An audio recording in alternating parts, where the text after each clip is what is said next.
জীবনে প্রথমবার আমি সার্ডিনস কিনেছি, যেটার রেসিপি আপনাদের সাথে আমি আজকে শেয়ার করব। আমি সুপার শপ থেকে এটা কিনে নিয়ে আসছি, যেটা আমি জীবনে প্রথমবার বানাবো। এটা হচ্ছে সার্ডিনস। এটা বানানোর জন্য পেঁয়াজ কুচি, রসুন কুচি, মরিচ ডালা, শুকনো মরিচ ডালা, আর এখানে হচ্ছে ধনেপাতা। আর কীভাবে বানাবো সেই রেসিপিটা আপনাদের সাথে শেয়ার করব।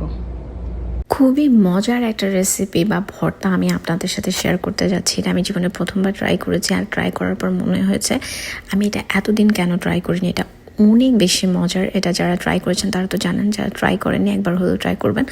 যখনই আমি এই ধরনের কোনো ক্যান ওপেন করতে যাই, কোনো না কোনো একটা আকাম ঘটবেই। অ্যান্ড যেটা হয়েছে সেটা অলরেডি আপনারা দেখেই ফেলেছেন। যারা বুঝতে পারেননি লাস্ট পর্যন্ত দেখবেন। টমেটো পিউরিটা আমি এটা ফেলে দিয়ে ভালো করে ওয়াশ করে নিয়েছি। এটাকে ভালো করে স্ম্যাশ করে নিচ্ছি। সার্ডিন ফিশটাকে আমি এইভাবে ভর্তা করে নিয়েছি। এখানে মরিচ ডালা, কাঁচা পেঁয়াজ রেখেছি ভর্তার জন্য। এখানে রসুনটা ভেজে নিচ্ছি, পেঁয়াজটা ভেজে এই মাছটা আমি ভেজে নিব। পেঁয়াজ আর রসুনটা সার্ডিনটাকে আমি ভেজে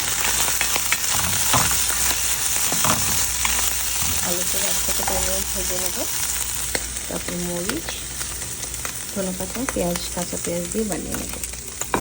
অফ ক্যামেরায় আমি বেশি করে পেঁয়াজ, শুকনো মরিচ দিয়ে সার্ডিন ভর্তাটা বানিয়ে নিয়েছি, সাথে দিয়েছি ধনেপাতা। অ্যান্ড এইটা দিয়ে ভাত খেতে এত মজা যে আপনি এক প্লেট ভাত শুধু এটা দিয়ে খেয়ে নিতে পারবেন।